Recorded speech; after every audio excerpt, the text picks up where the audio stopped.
IVM.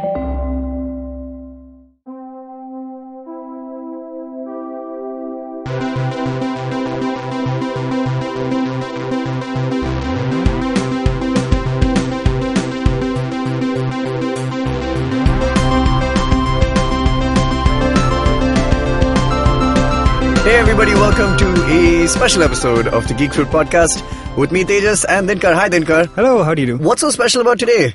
There's so many things special about every day, Tejas. That's what I've decided to do in 2020. God.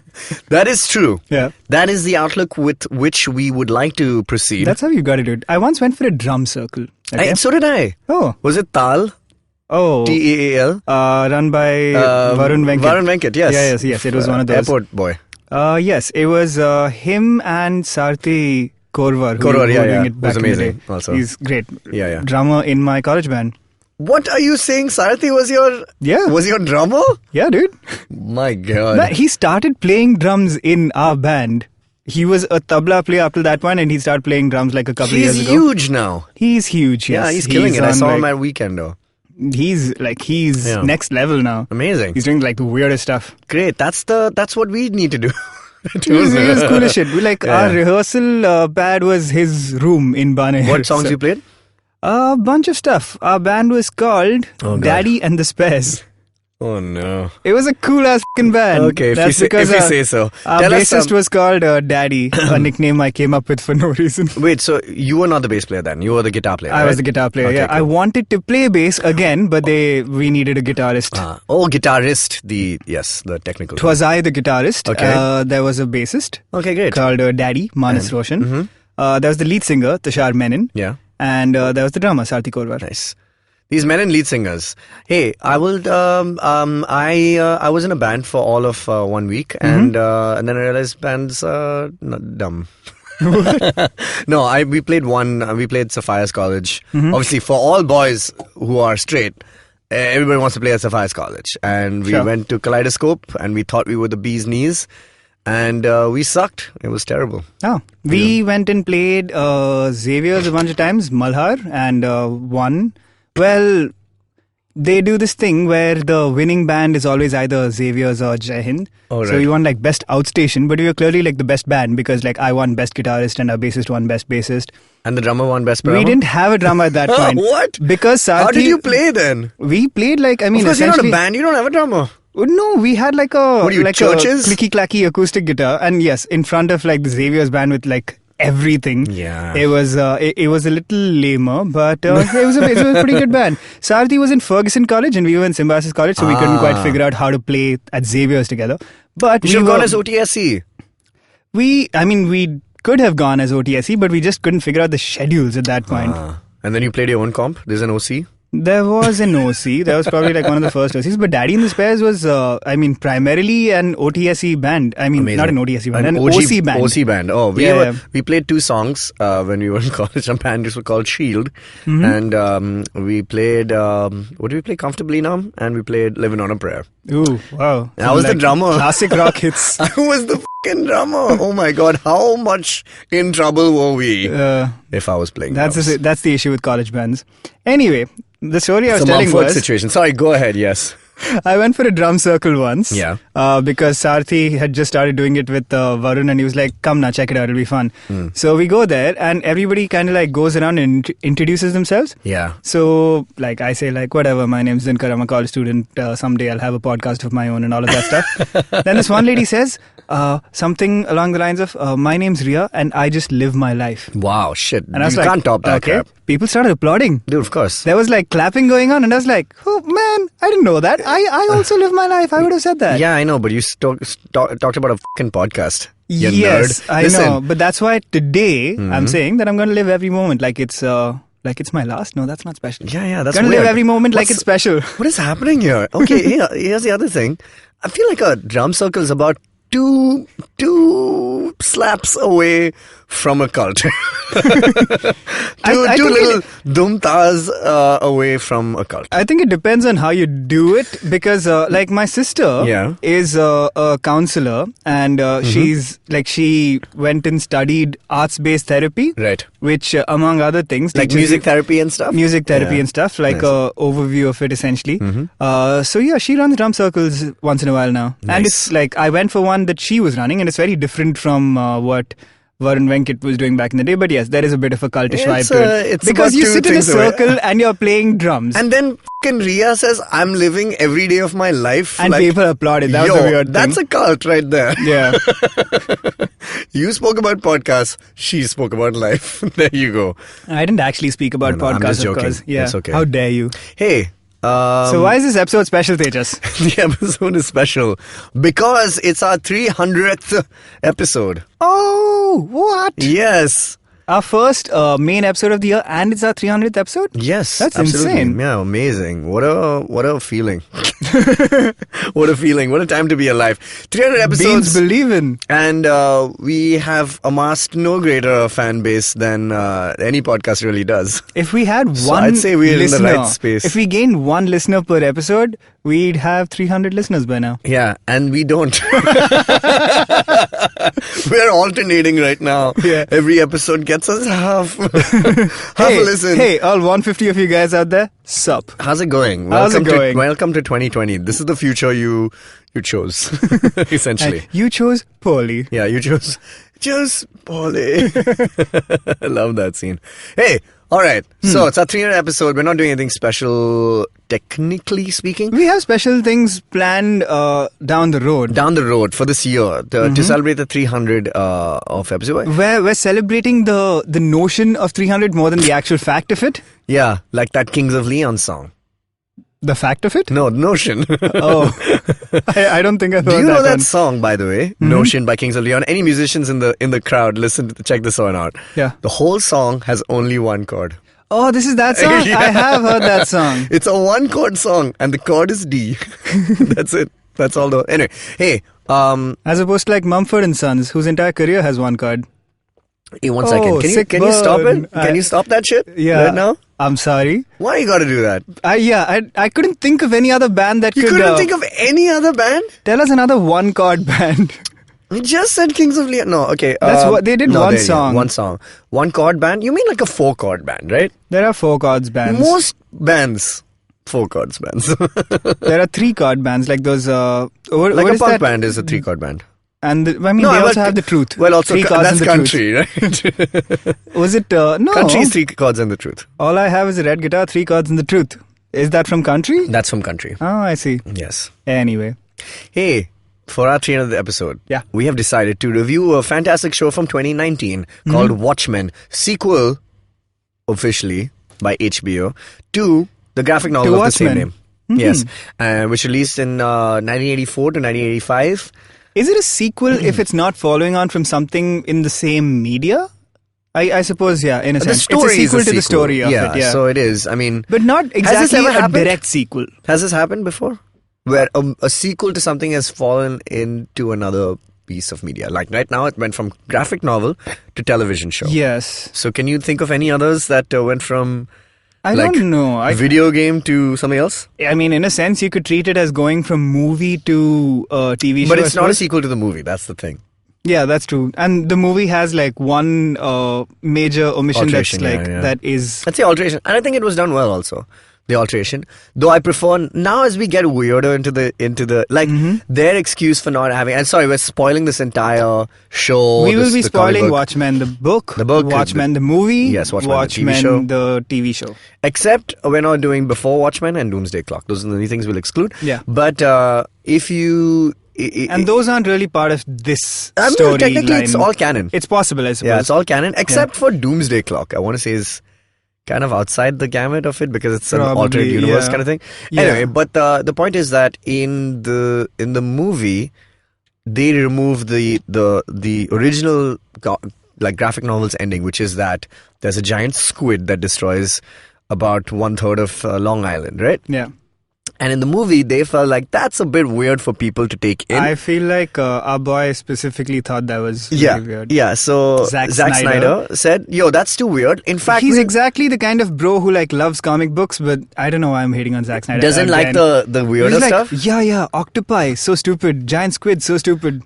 No, well, I mean, he kind of preserved everything else. He from did the film, preserve so- everything else very faithfully. But I think what he did was, and I think this is a Warner Brothers move, honestly, Possibly. which is that, you know, they were like, oh, what does that mean? That's so weird and it looks so weird on film. It is, even in the book, Yeah. it's really strange when it happens. And It's amazing. It's though. amazing. It is but really it does seems take your breath like away. so out of left field, and you barely see it. It's there in like a But- panel or two panels. And then if you read the book again, you can see how it is actually seeded into Yeah. the script a lot. But in the that is a- movie, Uh-huh. they changed that ending. Yes. And they make it, and I thought the change was fine. They was blame it on fine. Dr. Manhattan, which is cool because it actually fits the story perfectly. Now, in this TV show, they lean into that original that idea. the weirdness of the original comic is kept, is retained, Mm-hmm. and it ignores the movie ending. But if you've seen the movie, it's a pretty good start for watching this show, I'd say. Even if you haven't read the graphic novel. In fact, let me start with the episode. Why not just read the graphic novel? So let me start this episode of the review of the show with this question: who is this show for? If you haven't read the graphic novel, I think you can watch the show without watching the graphic I think novel you can. because it'll obviously add a lot more color to your viewing experience if you know the original story. Because absolutely. There's so many reveals in so this there show. are some key characters that Yeah. aren't followed up on. Primarily, I suppose, Night Owl, Yes. who's one of the main protagonists. Yeah. Night Owl and Rorschach. Rorschach, obviously, because he. I mean, well, he kicks the bucket in the end of the Yes. of the graphic novel itself. They're both referenced. Rorschach in particular is referenced throughout this, but our main characters are all new. They're mostly new. Mostly new. There are a few legacy characters, as Damon Lindelof himself Yeah. calls them. But the show is so dense. And first of all, let me just at the outset say that this show is fucking amazing, and it is so dense. Most definitely. It's so One dense. of the best shows of last One year. of the best shows last year. So dense, so rich an environment, and so weird and fucking wild in its ideas Yeah. that it's so gripping, and it's done in a very neat 9 episodes. And that was my first impression. I didn't know it was a sequel when I just started watching. I just dived straight in, Mm-hmm. and then I obviously gathered that immediately. But I was just like, my first thought was like, wow, if I didn't know the book so intimately, like this is one of my favorite books of all time. Like this Yeah.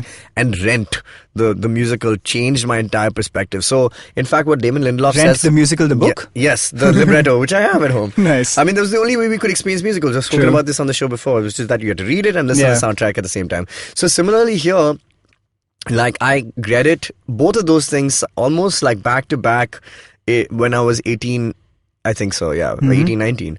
And it like changed my world. So the way Lindelof even speaks about this, he read it when he was 13, when it came out originally in 85. Yeah. And his father bought him all the issues and stuff. And he's like so, in touch with the medium. And luckily, both of us, I think, know the book really well. And we know the story so well that all the show really fleshes out and really flourishes because of that. Yeah. So my first question really was, like, oh my God, if you haven't read the graphic novel or at least seen the movie, would this just be so bizarre for you to kind of keep up with, I the thought about that so many as well. things. Yeah. And I know that especially some of the big reveals, which we'll spoil further into this episode, Yeah. are based so much, like they're all the more surprising because we know some things from the book. Yeah. But also they've been built up really well in the show. Yeah. And I think the biggest, right off the bat, Yeah.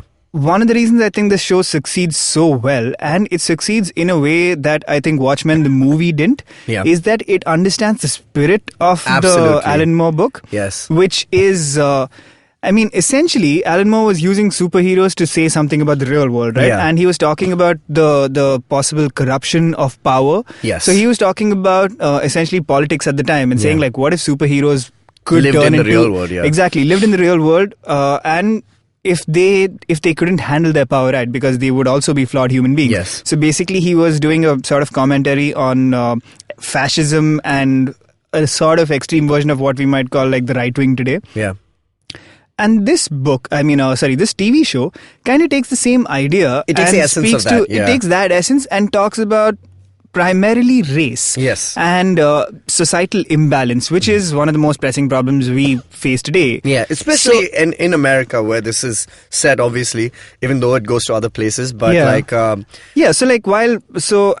obviously talking very specifically about issues between black communities and white communities, which might not speak directly to us or like a lot of other countries, but it's still talking about societal imbalance, which anybody can relate to. Yes, absolutely. No, dude, it's amazing how much you can still relate to it. I mean, there's no racism, but there's casteism in our own country, so there's 100 ways you could still relate to it. And racism. And there's racism, pretty much, yeah. But that's what's amazing about the show, right? It takes basically the idea of Watchmen, and I think the term Damon Lindelof used was it's a spiritual sequel. It is a spiritual sequel. It really is a spiritual sequel, because I think that's what really struck me about the show. It's the same ideas. It's the same. It's like almost Alan Moore wrote it for television, right? Yeah. Like it's that self-contained as well. And I just think that in 9 episodes, I mean, we don't really need a sequel to this. Yeah. It almost feels like 9 issues of a comic book or really something does. like in the same spirit of Alan Moore. And I don't think it could have been done better. Or and I'm glad that they. Within the show, even though it is using some of the same characters or ideas and settings, it's still its own show because they have pivoted from the original idea about, the Cold War essentially at that time, which was the most pressing issue, to now, which is what like white supremacy being a free reign thing. I mean, in America right now. I mean, and I was listening to the podcast and about how he was inspired to do it, and he read a lot of, literature on it, specifically with something that even I've started reading since, which is The Case for Reparations by Ta-Nehisi Coates, and about how this entire thing happened for real in Tulsa, Oklahoma, which is where the show begins, which is this massacre of what they called Black Wall Street. Which was like a real life event. Yeah, real life event with prosperous, black people at the time. And this is really early on, even, like I guess Jim Crow era or just before, even though slavery was abolished, obviously there was still segregation, things like that happening. And so this entire massacre happened back then, and they've woven it into the narrative of Watchmen so perfectly. And in the beginning, it was my question. I was like, oh, so what is this show trying to tell me? Is it trying to tell me that racism is bad? Because I know that. So what is it trying to tell me? But it becomes so much more than that. It becomes more about, obviously once it leans into the characters' personal kind of, like the moment it starts to set in about which is what the end goal of racism, which is trauma, that's when it kind of strikes you really, really hard. And for me, it kind of felt like, oh my God, this show has, apart from being a fucking amazing like superhero take on the real world, it also is it's like beautifully, poignant and has like so many amazing moments about like generational trauma. And I don't think this has happened. Like obviously Chernobyl kind of, I feel like HBO is on this roll, like they're doing these shows which have really, really key themes. Like one thing, which I've spoken about at length before also on Westworld, the first season particularly, I didn't get into the rest of it. But the first season of Westworld kind of talks about suffering and why these, robots even become sentient is because they suffer so much that they realize that they're being treated or ill-treated. And so they become sentient, and that's how they take control of their own fate, which is amazing. As an idea, as a theory, that suffering makes you real. Like adversity kind of teaches you something that nothing else can. Insane, yeah. Amazing thing. Chernobyl does something similar, and this show, even though you can change the settings so much and so varied it can be, but they'll still come down to like the most elemental like problems of our generation and of generations period, and how they've managed to capture that within the show's format is fucking insanely well done. And like full marks to Lindelof and stuff, and we'll get into like that is what great stories can do though, like basically a great story can take something really specific and turn it into something relatable to everyone, right? That's the base of pretty much any good story that you see. And you can boil it, distill the entire thing into what it's trying to say. And a good show will not insult your intelligence also, for doing it. That's what I loved about this. That this was like, man, am I the only one who's like really lost or like just trying to keep up with it? But you kind of have to catch up to where the show is at sometimes, and that's part of the fun of it. Really. It's brilliant, man. Speaking of shows that insult your intelligence, we'll take a break and come back to this. But I'm going to talk about The Boys right now. We will talk about The Boys. I will only say this because I don't want to sully this episode by talking more about The Boys. Season 2 coming out soon. Oh, God. But The Boys is exactly the kind of show that tries to do what Watchmen did, but poorly. Okay, it insults your intelligence so strongly, I cannot overstate it. And I have yet to finish watching The Boys, but I will add this as a caveat that I don't think all shows need to be Watchmen at the same time. I Of know course they there's, don't need I to know be, there's and they room, can't. I know there's room for a show like Boys to exist, right? People don't want to be tested all the time. I'm You know not what I saying mean? there's no reason for a show like Boys not to exist. I'm saying it's I know the what you kind mean. of show that talks down to your audience. Okay, cool. There's no reason for Deadpool not to exist either. And yet it does. Deadpool is a much bigger issue, right? Because Deadpool is also a comic book character and all this stuff. He's done some great things in the comics. All right, we'll come back. We'll talk about Watchmen. No more about The Boys. Until Season 2 coming out soon. Hey everybody, welcome to another amazing week on the IVM Podcast Network. You know what? Not just an amazing week. This is going to be an amazing year. We're looking forward to all the stuff that we're going to bring you in 2020. Please remember to fill out our survey, ivmpodcast.com/survey. That's going to really help us know what you guys want from us from 2020 as well, right? I mean, we'd really like to hear from you, so please do fill out that survey. It would be very helpful. Also, would like to thank our sponsors on the network this week. We have Intel, Cambly, and Storytel. Also, if you're not following us on social media, please do. We're IVM Podcast on Twitter, Facebook, and Instagram. It's a week of milestones. We have a couple of milestones this week. Geek Fruit released the 300th episode this week. What a journey it's been. Join Tejas and Dinkar as they celebrate this milestone by talking about HBO's new hit show, Watchmen. Actually, surprisingly, at this point, Geek Fruit is the second oldest show on our network, so it's definitely a show if you haven't checked out, please do check out. Another milestone that we have is it's the 50th episode of our Kannada show, Thale Harate. So definitely do check that stuff out. And as for the rest of our regular programming, on Cyrus Says this week, Cyrus talks to actor Neil Bhopalam. On Advertising is Dead, Varun is joined by Anto Philip and Shreyas Jain, the founders of Under 25, to talk about how the Under 25 Summit came about and how they're building youth experiences by engaging in unique ways. On Storytellers and Storysellers, Vineet is joined by co-founder and CEO of Terribly Tiny Tales, Anuj Gosalia, and founder of Pocket Aces, Anirudh Pandita. They discuss how they manage the creative versus business conflict at the heart of any entertainment company. On the 50th episode of Thale Harate, Pawan discusses CAA, NRC, and police reforms with Alok Prasanna and Saryu Natarajan, hosts of Ganatantra. They give insights on the current political scenario of the country and its implications on various sections of society. On Paperback, Rachita and Satyajit are in conversation with the host of Postcards from Nowhere, Utsav Momoria, who shares his love of reading books that redefine travel for him. And with that, let's get on with your show. Welcome back. We are talking about Watchmen exclusively. All right, yeah. Tejas, lay the ground for us. Tell us about these new characters that we meet. Okay, cool. So I think roughly about 35 years. How many years has it been since 1985? This is set also in 2019, right? Yeah. So it's been like what? My math is terrible. What is it? For 30 years? Yes. 30 years, give it plus? Yeah, 85, 95, 05, 15, 34 years, I 34 suppose. years? Okay, cool. So it's been 34 years since the original timeline of the comic book, and since then a lot of legacy characters, which is what you would ask for first off, right off the bat. Where are my heroes? Where are the guys? Right, okay, let's from the original discuss book? legacy characters first. The funniest one is that Robert Redford is president. Love it. I think it's brilliant. It's about as brilliant as the Nixon third term thing that happens in the book. In Watchmen, right? Yes. So the way Watchmen ends is there's a throwaway joke, like literally on the last page or last panel even maybe, where they talk about Robert Redford planning to run for president. Yeah. And someone makes a joke about like as if an actor could be president. Which is exactly what happened to Reagan, right? So they were referencing that back then. But fantastic, man. I love the idea. Almost wish that he would come out of retirement to do this. Right? But it's in brilliant. this show, he's been president for those like past 34 years. Yeah, so it's just a thing. The United States, the flag is no longer like stars and stripes exactly in the same format. It's like a circular flag because they have annexed Vietnam as the 51st state. Yeah.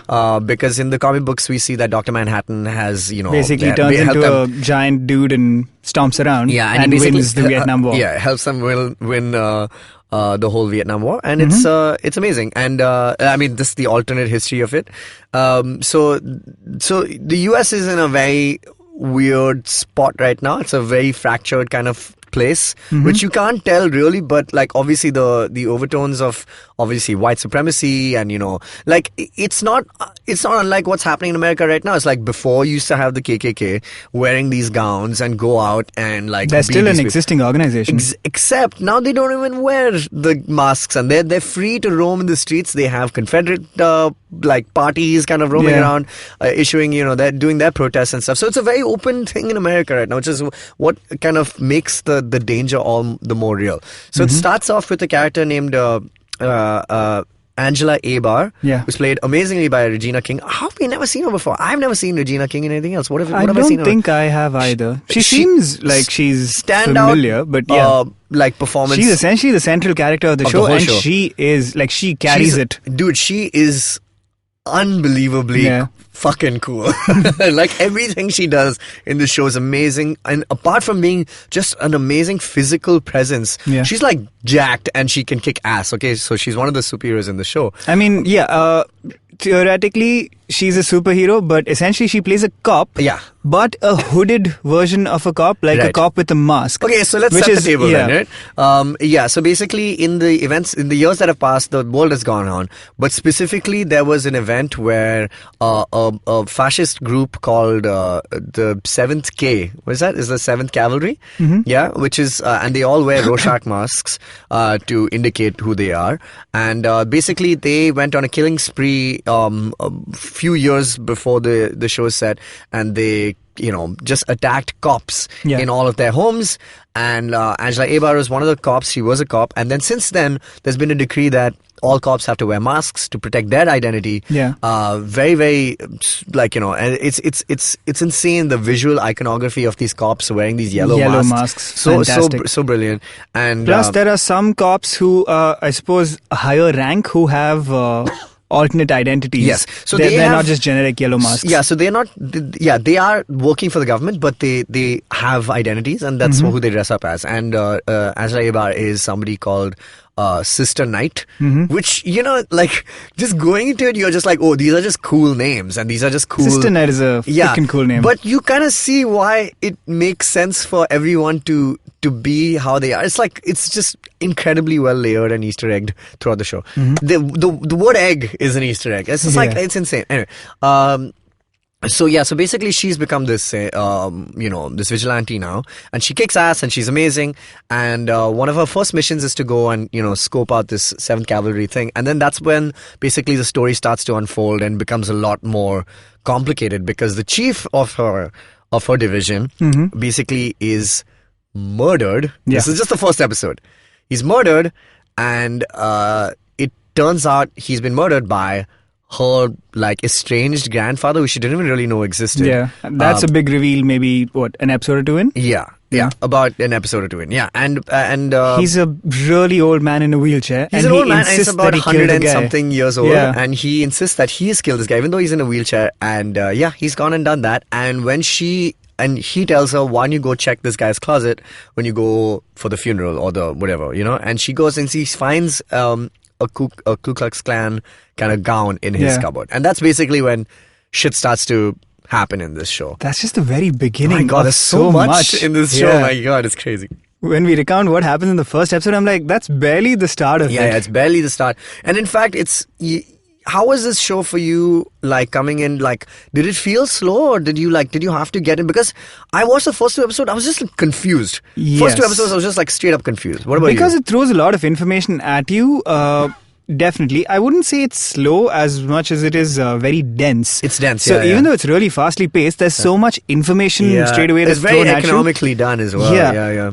There's so much you have to process that it feels like a lot has happened, which just like literally, I feel like it physically weighed my brain down at the start, where I was like, okay, this is what is happening. And there's no real like, I suppose there are point of view characters in a sense, but also just practically speaking, you're thrown into the world. So even the entire mask thing, it unfolds after you've looked at that iconography for at least 15, 20 minutes. Yeah, you finally get what's going on, like, in a while. I think, so that's the first. There's also Jeremy Irons, who is Oh, playing yeah. what they call in the podcast also English country lord. We don't really reveal who he is until, I mean, we already kind That of know. also, yeah, I that he's Adrian figured Veidt. that must have been who Yeah. he was after the first episode, because I was like, well, I suppose Yeah, he of can't course. really be anyone else. Yeah. Because Also, everyone I s- else is referenced. Also, I saw this show like about 6 weeks after it was started, so I kind of had to catch up, and then I was doing one episode a week, like maybe the fifth episode. Mm-hmm. So those 4 episodes in the gaps that I had a week to kind of dwell on it, kind of really set in the weight of the show, because like if you just binge this thing, it's so difficult to kind of like it's too much. You know, it's Yeah, like you yeah. you don't want to binge the show, even though you can. You don't want to do that, and you want to watch it like with some. You want to give it time and think yeah. about it. Yeah, because there's so much to think about. So he is somewhere in this weird place where these clones are there, and something is happening with him. We don't know what. He's kind of completely on a separate timeline Yeah. of the show, like a separate like place. He's not involved actively until much And later on. nothing he does seems to make much sense in Yeah, terms of yeah. story. It's just like, here's something weird, Yeah. here's another weird Yeah, thing. yeah, and it's like, it's just bizarre. Okay, then let's move on. What else is happening? So we get introduced to some other vigilantes. So those are our Yeah, primary. as well. Okay, if we just split this up into new characters and legacy characters, Yeah. right? Angela Abar is a new Yes. character. There is another new character which is her husband. Yes. Calvin. Calvin. Calvin yes. Abar, I suppose. No, he's Calvin Lewis or something like that. No. He's not. Hobbs? Calvin something. No. No, Calvin something. I can't remember. Maybe, Klein. Yeah. Maybe. No, but so he's kind of his backstory is a bit like weird because he got into an accident, he lost his memory. Mm-hmm. They have kids they had adopted because of from a fellow cop who was killed. Yeah, it's from a fellow cop who was killed in that one night, which is called the White Night. Mm-hmm. Which I thought, I mean, it's like, I was like, how much of this is going to be on the nose that it's actually not on the nose, that it's got so much depth to it? And it's Yeah. like a lot of it, floats between both of those lines, but it's perfect. So there's Angela and Calvin. Yeah. There's the chief who is murdered right at the start. Yeah, who- Don Johnson. Yeah, and so he. What a year he's having. He's killing it. This, Knives Out, amazing. Anyway. Yeah. And the old man character who turns out to be her grandfather. Will Allen. No, Will something? Yeah. William Abar, I guess, is his I name. suppose. Okay, fair enough. Yeah. Those are our primary. Louis Gossett Jr., yeah, he's There's also a killing it. couple of fellow masked. So these are cops, essentially. So the new cops are the new vigilantes. One of my favorites is played by Tim Blake Nelson, who's amazing. Yeah. As an actor generally, he plays Looking Glass, which was it just for me? But he was kind of like the Rorschach of the show, like a smart Rorschach or kind something. of. Like not like a. I am gonna seek the truth, but he's kind of.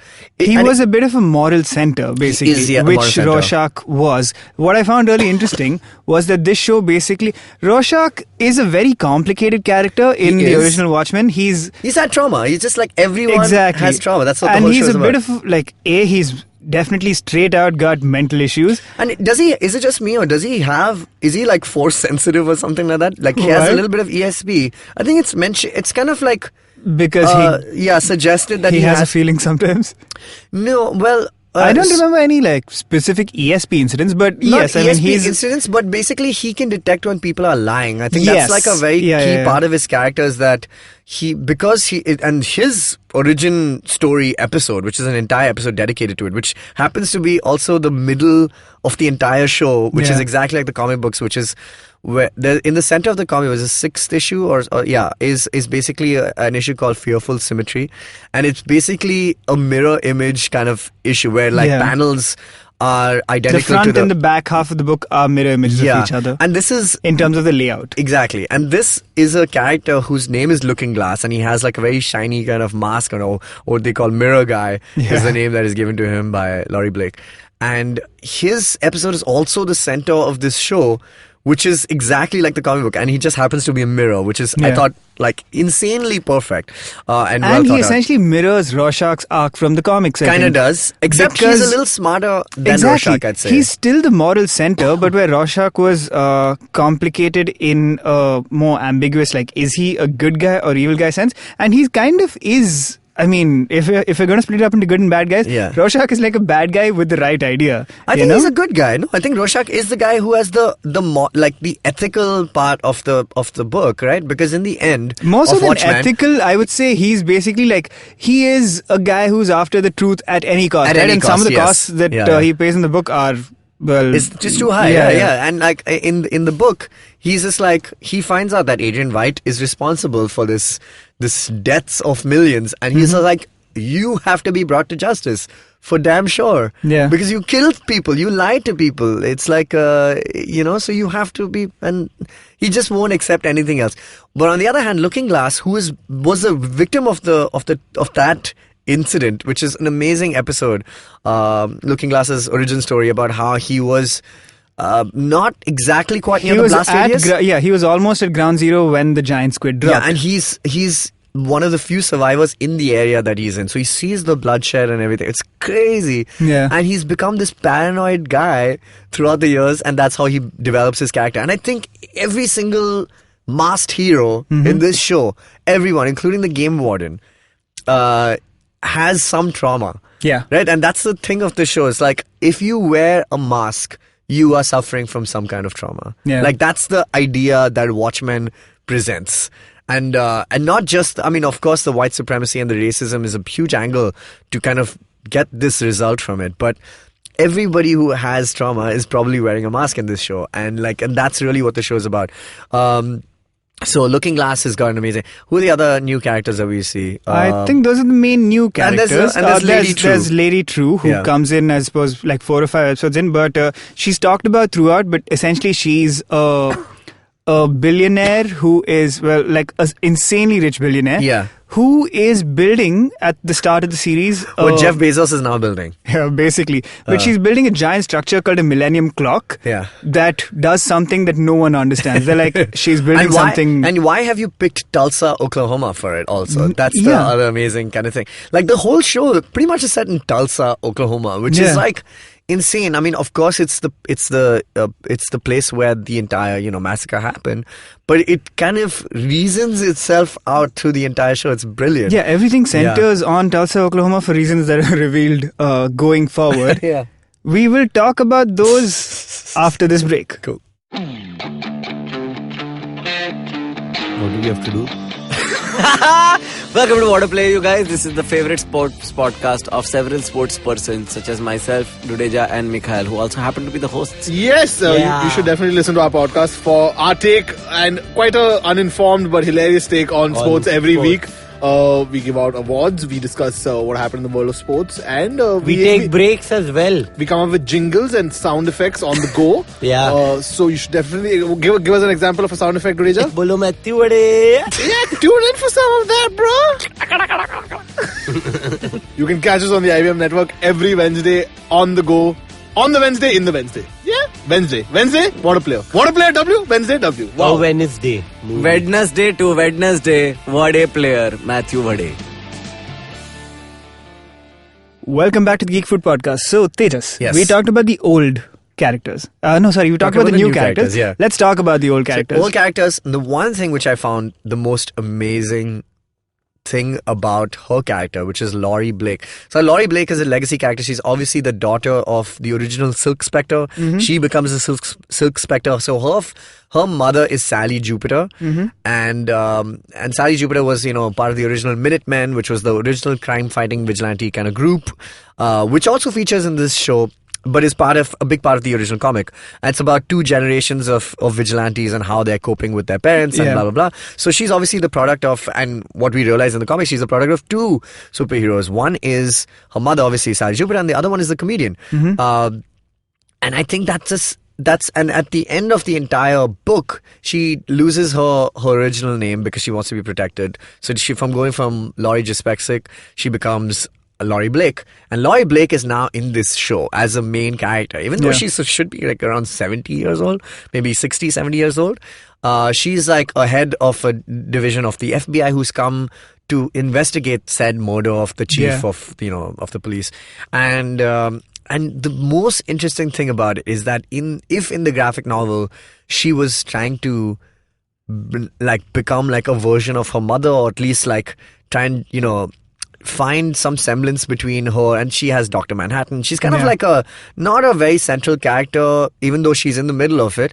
In this show, she gets a lot more, to do, and the coolest thing is that I did she's- really like that.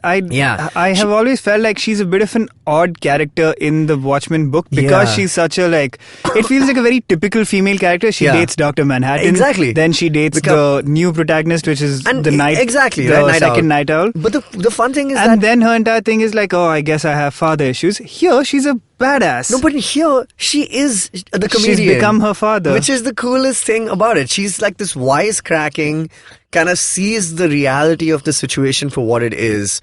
And she's like the comedian now. and she I works just for the think government. that's insane, dude. That is I crazy. think that's the smartest move they could have made with this character. Like, to turn her into a father a little bit. Yeah. But it makes her character so much richer, and it makes sense. Because she's a lot older now, and she's seen shit. Yeah. She's seen shit like no one has. She's been to Mars, okay? Like, everything has happened to her. So, like, really nothing should really kind of shake her to her very core as much. And she can just, and she brushes, she's like, yeah, okay, vigilantes. Or tell me something I don't know. Oh, Dr. Manhattan, sure, it's fine. She Yeah. always has a line for everything, and that's brilliant. It's like almost part of her armor, but there's more there, which is, I mean, she's got a great arc, and Jean Smart, who plays her, is just like on It's point. fantastic. Perfectly on point. So, yeah, I think she's one of my favorite characters in the show, even though I feel like towards the end, and this was my criticism of it, that towards the end, the last episode doesn't really kind of, it has great moments, but it doesn't really conclude it in a way that would have been very Yes. Watchmen-y. But Yeah. it's fine. The show is literally almost perfect. So let's move on. Who else can we talk about? Okay, chalo. Yeah. Time for the big reveals. Time for the big reveal. All right. Because let's do it. literally any other old character we talk about, I think, will be massive spoiler from this point on. Yeah, that's Right? true. Okay. Okay, so And did you see any of this coming first off? Like, of what was going to happen towards the end? What's the main no. through line of the show? Let's just get to that. And the main through line of the show, Yeah, like the what, main through line. thematically? Not thematically, plot Like in terms of the plot? Yes. Oh man, how If does you one can- explain this? Yeah, we can do it in about a minute. So Okay, cool. So Our time starts basically, now. apart from the fact that Angela Abar Mm-hmm. is kind of looking for the murderer of her boss, Yeah. leads her on this quest basically to gather evidence against her own grandfather, and she gets swept up in this kind of mystery with this strange woman named Lady True, this billionaire we mentioned, and she's coming to Tulsa to build this thing. We don't really know why. We don't know where Adrian White is, and finally we realize that there's a plot by the wife of the chief of the police, who reveals that she's part of a white supremacist group, and that white supremacist group is trying to basically collect Dr. Manhattan's powers, Yeah. and put it in their main senator guy, Joe Keane, the Yeah. son of a Keane in the book, if I'm not mistaken. Yeah, I think so. And he's played by the same guy in Mad Men, man. He's who a I Mad love. Men boy. I love that guy, okay? And he's perfect. And so they're trying to put the power of Dr. Manhattan in him. And they're just like, how are you going to do it? And they're doing it with the help of Lady True. How, why, blah, blah, blah. It is, Not exactly. at least that's what she has led them to believe. No, yeah, Yeah. I suppose so. Lady True, on her hand, they're not connected. They though, are right? connected. Yeah, of course they are. No, it's more like she lets them find Dr. Manhattan for her. Oh, for but her. They, Right, right. they aren't. Oh yeah, they weren't working with her, but they steal the batteries from her. Yes. Like with the watch batteries. which Okay, is so like, basically, independently, Yeah. Lady True is trying to get Dr. Manhattan's powers. Yeah. And this white supremacist group is trying to get Dr. Manhattan's powers. powers. Because Dr. Manhattan has, as far as anybody knows, has been on Mars. Yeah. But these people have reason to believe that he's hiding in Tulsa Yeah. as a human. Yeah, and both of them have their reasons for it. Independently, right? both Yeah. of them have kind of figured that out. Yes. And independently, both of them are trying to acquire his powers, which are basically like anything. Yeah, and so one wants to be Dr. Manhattan, the white supremacist ruler god of America. Yeah. And Lady True, and this is another part of the show, which is that if you had Dr. Manhattan's powers, wouldn't you do more with it? Like, Yeah. wouldn't you do more? And I think one of the best things about this show is that finally when we meet Dr. Manhattan, and you kind of realize that in the end, Dr. Manhattan, with all his power and his omniscience and, so much of it, is what he does admit to in the comic book itself, where he says, one line that really, comes out is that he's like, I'm not like a god. I am just a puppet who can see the strings. Yeah. That's what he says about his purview of time, right? Like his whole perception of time is a thing. There's a very famous thing from the comic books, which is that he views time non-linearly, like it's happening all at the same time. Everything is happening to him all at the same time, and so he sees them. He views life from a very different perspective. But I think the cool thing about this show is that they show that Dr. Manhattan is just a dude. He's just a regular ass dude with lots of powers and a weird way of looking at life. That's it. Like he's still about as fallible as any of the characters in this show, and I think that's a really innovative. It is. Again, kind of it thing, takes forward something that was laid out in the comics and takes it to another level. Right? Exactly. Because even in the comic, he's not the ideal person. He's he not seems at all, like a fantastic superhero, but he goes and helps the US who beat Vietnam into submission. He's the one who kills Rorschach at the end. And purely because he's like, well, okay, Adrian White's done something terrible, but let's hide it. Yeah. Which is like a completely unethical decision. Yeah, he's non-ethical, but he's a very supposed to be a logical guy, but isn't actually that logical either. Yeah. I mean, like he's going with, oh, this has already happened, so I'm just going along with it. It's the kind of thing that when you look at that original story, when you read it, I think a very understandable reaction is to go like, man, this guy, he has all these powers and look at him. This is the kind of guy he is. This is what he's doing. And what's fantastic is that this show basically does that same thing. It takes that question and says, well, yeah, obviously people were looking at a literal god walking among us and going like, what is he doing? With all these Look powers. at what is happening to this place. Exactly. And I think what's so brilliant about that book is that Alan Moore said, I want to make a realistic depiction of superheroes with all their flaws in society today. Mm-hmm. And the fact that none of them have powers, but he made one character who has all the powers. Like, that was the most unrealistic thing, but he made that character about as human as anybody else. Yeah. And I think that is one of the great feats of that book.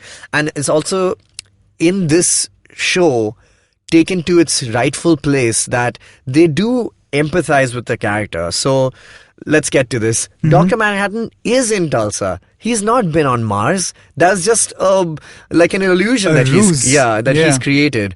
Why is he on Earth? What is he doing here? So many questions and only a few episodes to answer it. Yeah. So it turns out that oh god, this is crazy. But yeah, so it turns out that Dr. Manhattan meets Angela Abar when she was still living in Vietnam. Mm-hmm. And they have this amazing episode, which is kind of it reminds you of that issue where Dr. Manhattan recaps his entire life looking at the photograph, on Mars. And it reminds me of that because it's so non-linear and they keep jumping back and forth in time and explaining that he was in Vietnam, he does meet Angela Abar and he falls in love with her. Mm-hmm. And together they decide to plot that they want to have a normal life together, and the only way they can do that is that if Dr. Manhattan undergoes like a transformation that does not allow him to remember that he is Dr. Manhattan. Yeah. And it's something that is conceived originally by Adrian White, and it's really cool because they did that. They have a little callback to the comic book as well when they show Dr. Manhattan visiting Adrian White, and he says, hey, do you have a way for this to work? And Adrian White says, actually, what I did with the squid was plan B, right? Yeah. And plan A was to put this device in your head and make you forget and then use your powers or whatever, blah, blah. Yeah. And he says, oh, so did you ever end up making that? And he's like, I made it 30 years ago. Yeah. Which is exactly like how he's like, I did it 30 minutes ago. Yeah. And I found that absolutely brilliant. That was amazing. And so he gives him this device. It's a very sweet moment. Angela Abar kind of puts it in his head and he becomes Cal. Yeah. And that's... So, for the first, 5-6 episodes, I want to say? He's just hanging around. He's just hanging around. And you Yahya would never Abdul-Mateen, who's my new favorite boy ever. Yeah. I can't believe it. He was an Aquaman. How do we not see that he was so cool? Because he had that giant fly mask or whatever. That's true. So he's Dr. Manhattan. Yeah. That's... insane. It's like... Wow, how did they do that? Anyway, so he's Dr. Manhattan. And in hindsight, there are a lot of hints towards it. Yeah. Though nothing, I think, that could make you just figure it out. Dude, Redditors, man. Yeah, they figured it out. They figured it out. They are a hive mind. Some people much smarter than us put their heads together and predicted it. Damon Lindelof, he was talking about this on the podcast where he says that, the internet came about. It's like the X-Files encyclopedia that you were talking about, right? In the last episode. In the last episode, yeah. And, the X-Files, so many shows like that, Twin Peaks, all of them had this whole thing about about catching Easter eggs, Yeah. And saying, oh, did you catch that reference? But they had nowhere to put it because the internet was not there. And when Lost came out, the internet was just starting to be a thing. And that's why Lost has this notoriety of having so many Easter eggs, blah, blah, blah. Because it may have been the first show that was noticed in a hive mind kind of way. And that's basically what Reddit has become. He's like, you have to go in writing this show like everyone's going to guess everything at any point. Because even if one person from a million people says, oh, could it be Kat? Then that theory kind of explodes because more and more people corroborate it and they go like, oh yeah, but actually yeah, and like this and like that. And so people kind of guessed. Did you guess? I did not. Even I did not. Yeah. I totally did not. When nowhere you are smart. Yeah, no, and also because I kind of made it a point to not go on Reddit. I guessed in the episode that the reveal happens where we were clearly building to the reveal and I went like, wait a second. Is Cal Dr. Manhattan? Yeah. And then he is. Exactly, right? When she goes like, baby, we're in a lot of trouble. I was like, that may be the coolest thing reveal ever because he starts to glow. And man, it was mad. That was amazing. The other major reveal actually, which is kind of understated in the light of, Dr. Manhattan's reveal, is a couple of episodes before that is one of the best episodes in the entire show, which is where Angela Abart takes a bunch of pills which are called nostalgia. Now, in the original comic book, that nostalgia is a big theme, a longing for a nicer period of time, and they do it in this kind of Adrian White funded fragrance that he has, and it's called nostalgia, and it makes like it's a very sarcastic kind of theme that runs through the entire thing. And this Lady True has actually invented a pill called nostalgia where you can store memories and you can put it in. So there's an episode where Angela Abart, because she wants to find out whether her grandfather is who he says he is and has done all this, takes all the pills at once and goes on this major trip through time where, her face and her grandfather's face interchange between, takes within takes. The entire episode's in black and white. It's brilliant. And we find out one of the biggest reveals, which is not even revealed in the original book, which is that Hooded Justice is her grandfather. And we think that Hooded Justice is a white Russian boxer or whatever, wrestler, which is alluded to in the comics and they never state They never reveal it, really. And they also kind of suggest that, talk about his homosexuality, things like that. But a lot of these things are carried forward in this show and are confirmed in many ways, and that, he was actually a black man who wears a mask within a mask. I mean, like, it's crazy. He wears essentially whiteface and then puts on a hood on top of that. Yeah, because so people will take him seriously as a vigilante, man. Which is insane. There are too many literal layers in this and he thing. becomes Hooded Justice after he was almost lynched by cops. Yeah. And what blew my mind, it makes so much sense. Just like thematically, it ties in perfectly. Everything perfect. What blew my mind was that he's almost lynched. So when he falls off the tree, he's got like the ropes hanging off him. Yeah. And he puts on a hood and fights like his first alleyway fight or whatever. Yeah. And that becomes his costume, right?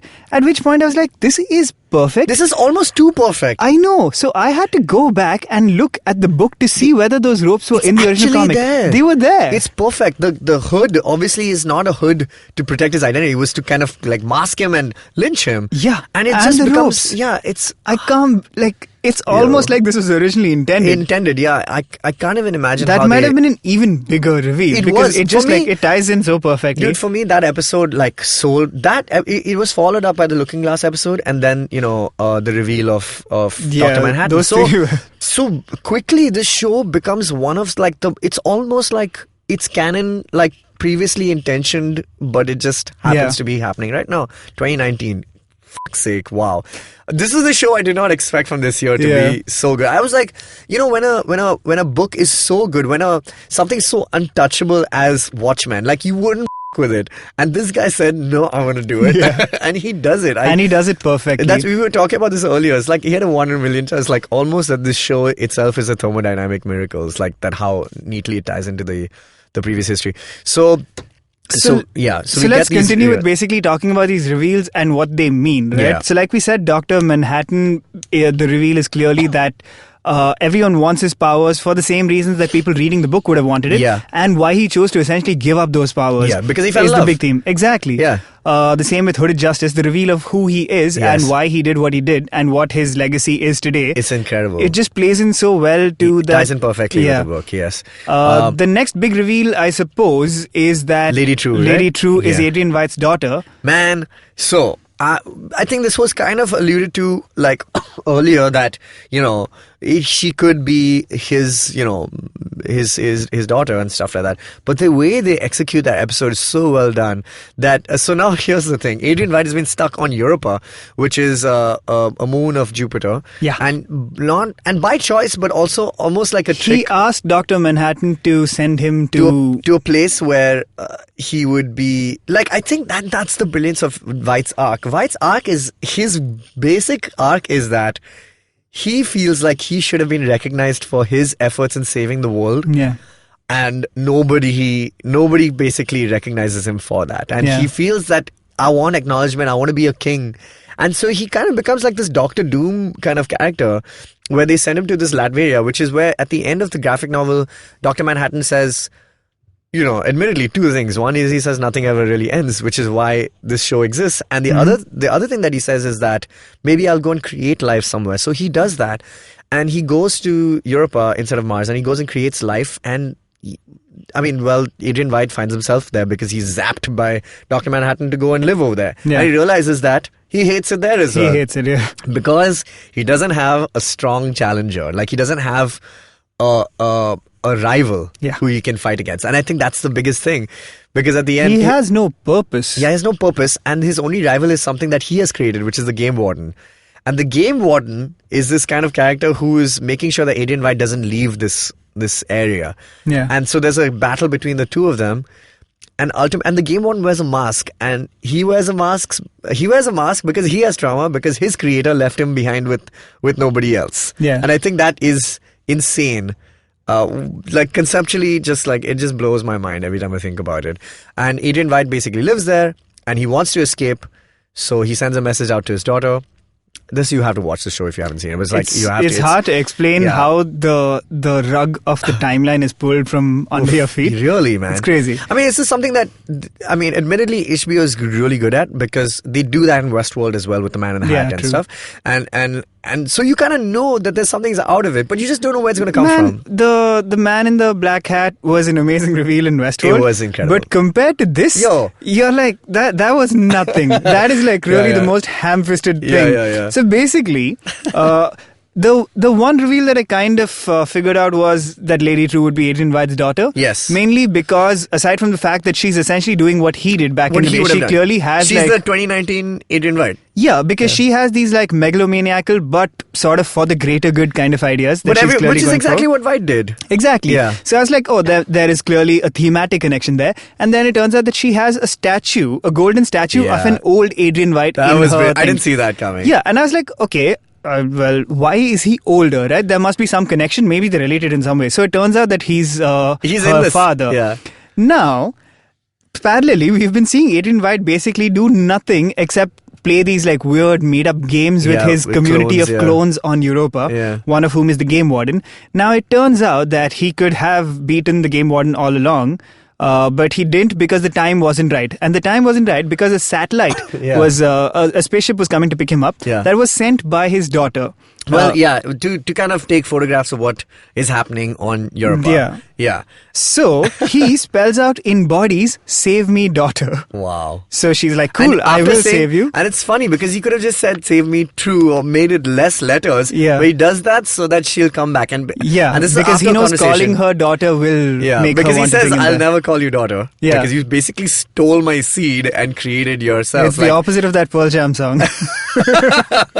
Oh my god! But like it's dude, so, it's mad. Yeah, that's the crazy thing, right? She rescues him. Yeah. He comes to Earth, right in time for her final mega act of taking Dr. Manhattan's powers and saving the world. That's what happens, yeah. But it turns out everything we'd been seeing of Adrian White had been happening like 8 years in the 8 past. years. And he's been in the show as the statue for the past 8 episodes. Years. And he's been there for like many years. In case like carbonite frozen like Han Solo or some shit. And like the other thing is that there's this one scene. Actually, there are two things I want to talk about. One is this one scene where Lady True forces her way into this farmhouse basically and says, I want to buy your land and your property. Yeah. So two things which I loved about that. That's the first time we meet her. That's the first time you meet her.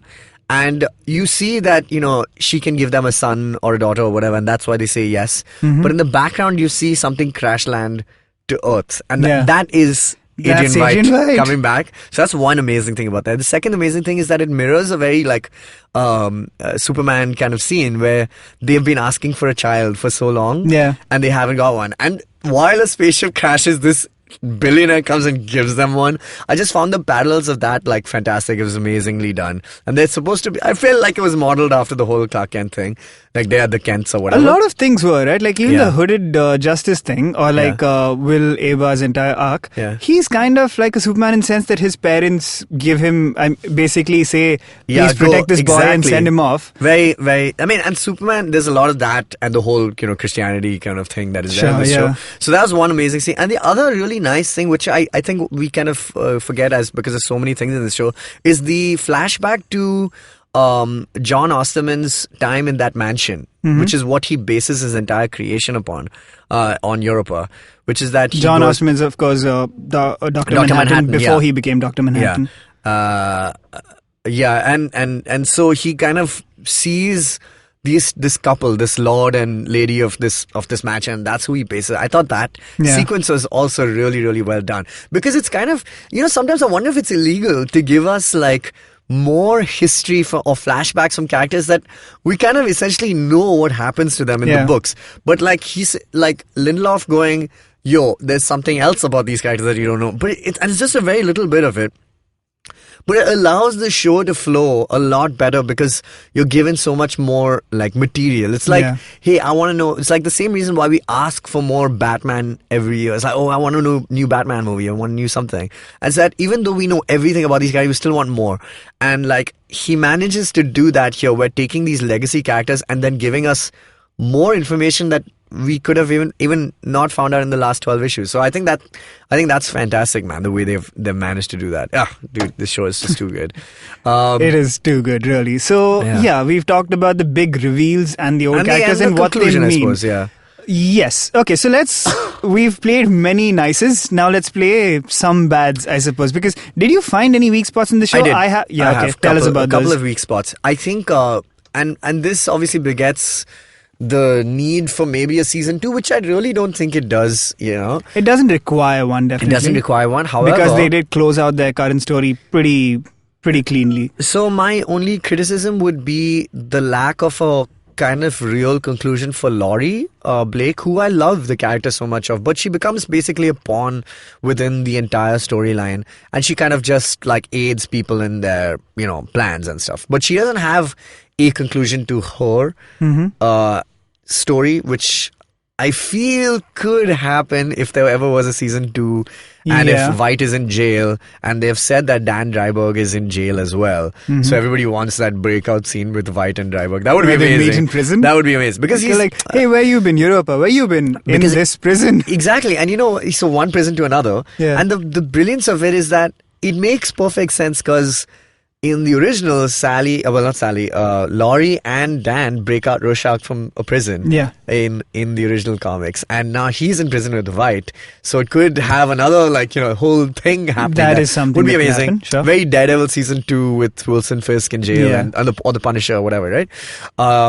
So I think that would be, because I didn't see a conclusive arc, because the problem is that, Dr. Manhattan and Laurie have had an entire relationship, and that's the big focus of her arc at the start. At least at the start, that she keeps calling him from these weird telephone boxes that have been made for calling Dr. Manhattan. This world building is fantastic, by the way. It's insanely well done, right? Like what a weird little thing to have.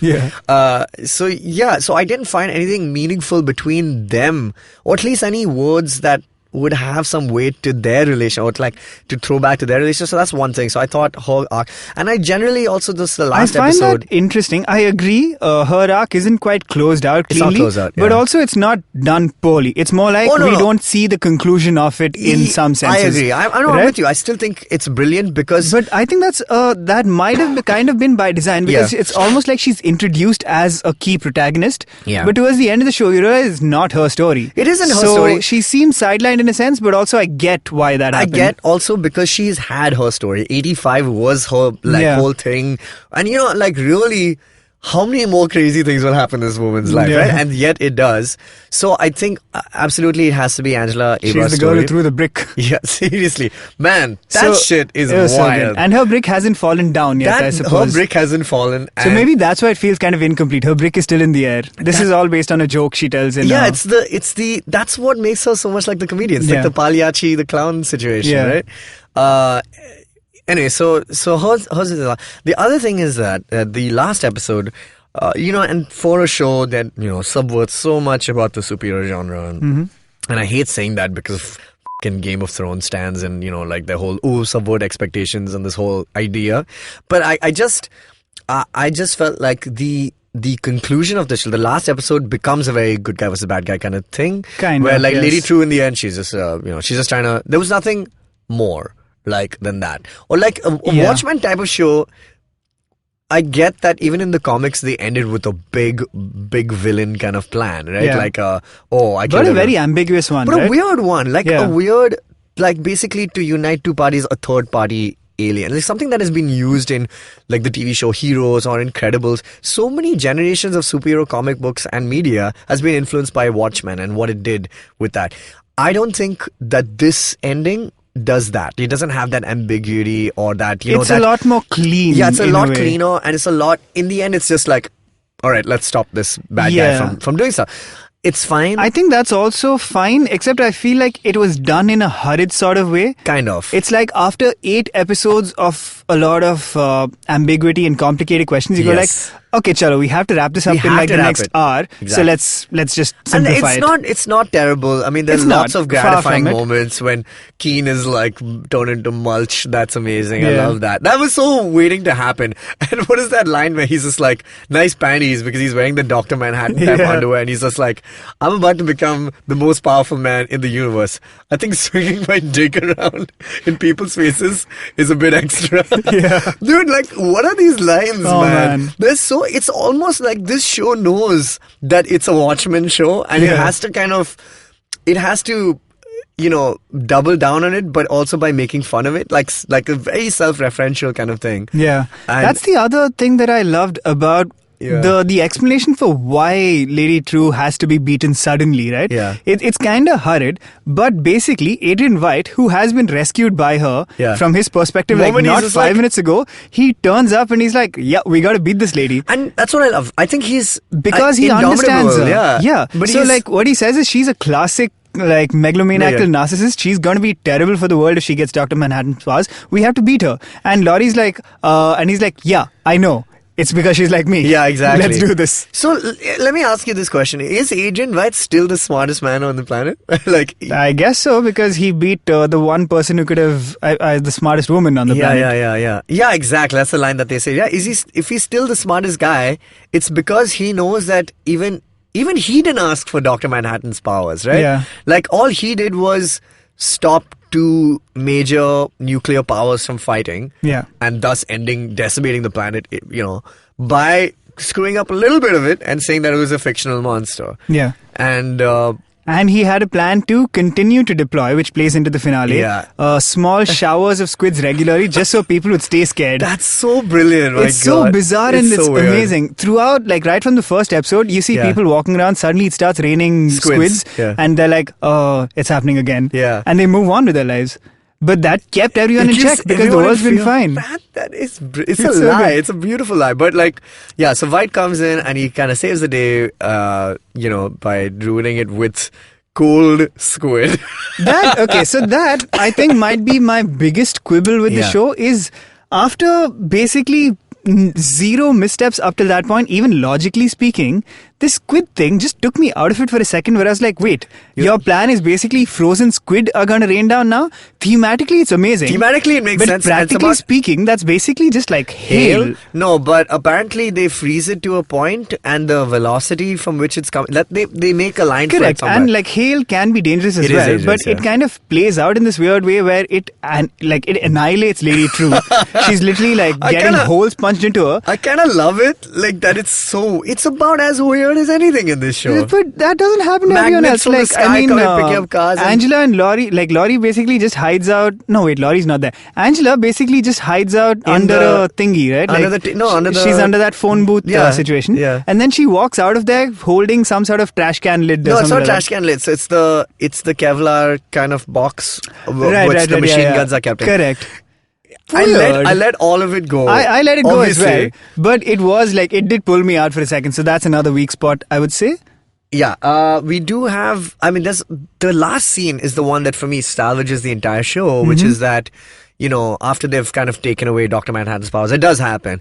And obviously it's inconclusive because the machine is broken. So where is Dr. Manhattan's energy gone, right? Yeah. But the best scene of the show, the last episode, is not when they allude that, maybe she's kind of gotten his powers through whatever transfiguration or whatever, right? Yeah. But it is when she runs back into the very theater that opens the entire show, and Louis Gossett Jr. is there, and he says that you have to stop wearing masks because wounds need air. Yeah. And I think that's the whole show. That's the mission statement. That's the mission statement of the show. You wear a mask is because you're hiding something, and don't do it because it sucks. And it's like, in a world right now where literally everything we watch is a superhero thing, and they're giving agency to these superpowers and these superheroes who wield them, and saying that this is why your great power, great responsibility, that's why you're doing this, that's why you're doing this, that's why you're doing this. And this show's entire philosophy is that if you're a superhero, if you're wearing a mask, you are f***ed up, and stop doing it. That's the entire treatment of, man. How more relevant is it like now, apart from just the pop culture aspect of it, but also with the idea of generational trauma and so all of these things. It's so apt, man. Like, our entire generation is a bunch of people suffering from past mistakes, or we're trying to recover the planet. So many things. So, man, this kind of 9-episode thing, boom, just landing in our lap sometime in 2019 is just one of the most insane things that I've seen, man. Like that last year. Yeah. Wow, crazy good. Nailed absolutely every aspect of it. Yeah, brilliant. Right, Watchmen, I suppose. Watch it. Has a sequel which is good. Who would have thought? No one would have thought. No one. We did not deserve this. We didn't deserve it. We didn't anticipate it. Alan Moore, one of the things Damon Lindelof said in the press tour for this was basically that Alan Moore hated the idea of a Watchmen sequel. Yeah. Damon Lindelof, ages before the show came out, wrote like a very heartfelt letter to fans where he was like, I know all of you are worried, but trust me, I have some ideas. I think it'll make sense, and I'm going to try and stay true to the spirit. Alan Moore didn't give a shit. He was like, whatever, don't touch my stuff. He's like, instead, vote for Labour Party. You saw that clip, right? Yeah. It's like, I'm an anarchist, vote for Labour Party. He's a complete nutjob at this point. He's Swamp Thing. He's the Swamp Thing. But Damon Lindelof talked about how after he didn't get Alan Moore's blessing, he was like, yeah, sure, fair enough. I get where he's coming from. It was never going to happen. He started feeling like a lot of things were getting messed up for him in life, and he started believing that Alan Moore had cursed him. Man, another amazing thing I read about this, that I heard about this show, and we'll end with this. Yeah. But because they wanted to shoot in that mansion on Europa or whatever, right, and they only got one shot of it. They shot all Jeremy Irons scenes over there in 1 month for all 9 episodes or 8 episodes, right, in one go before they even shot the second episode. Really? So they were locked in. They were just like, this is it. Well, yeah, I feel like this show is written so much, like this show is written in so much detail that really you can't be changing stuff. You can't like hear the, it had to it's be locked and loaded. Amazing. What a show.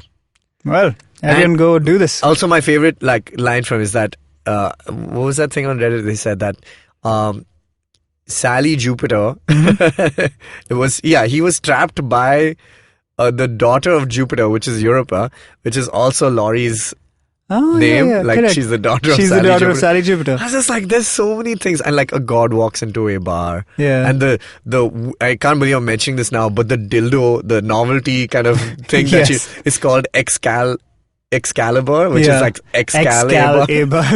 Like shit like that. I was just like, what That's a is crazy this? thing. What is this show? The Like- layering in the show goes from essentially like very simple wordplay to giant To thematic just that- connections, yeah, and it huge. nails like every single Lots step of of great them. Easter eggs, the shadow lovers, so many things. Yeah. Yeah, just like all over the place. All right, cool. So if you haven't watched Watchmen and if you've heard this episode, Then you shouldn't have been listening Don't to it. even listen. Who are you? Okay. But you have watched Watchmen. We watched Watchmen. Let's go watch it again. Yeah, let's watch at it some again point. and tell us what thoughts you have. We must have missed 1,000 things in this episode because there are a million things in the show. Mm-hmm. So let us know. Contact geekfruit@gmail.com. Find us on all social media @geekfruithq. And yes, 300 episodes. Boom. Next, onward. Nothing ever ends. Nothing ever ends.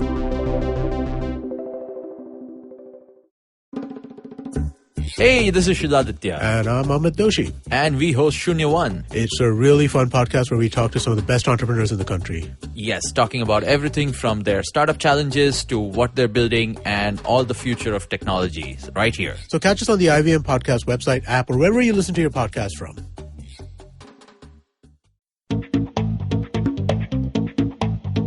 Advertising is dead. Yep, you heard me right. Advertising is dead. We're all in the content business now. Let's not call it news, TV, radio, etc., etc. It's all content, and we're in the middle of this weirdly exciting phase where all the borders and lines that have been drawn over decades has been swept away by this lovely thing called the internet. We're a show where we don't dwell on just the stuff that is now, but rather the wider stuff about advertising, media, content, and the whole goddamn circus surrounding it. Tune in every Tuesday for our weekly unboxing of the mystery box we used to call advertising. I'm Varun Dugirala, co-founder and content chief at The Glitch, and this is my new podcast, Advertising is Dead.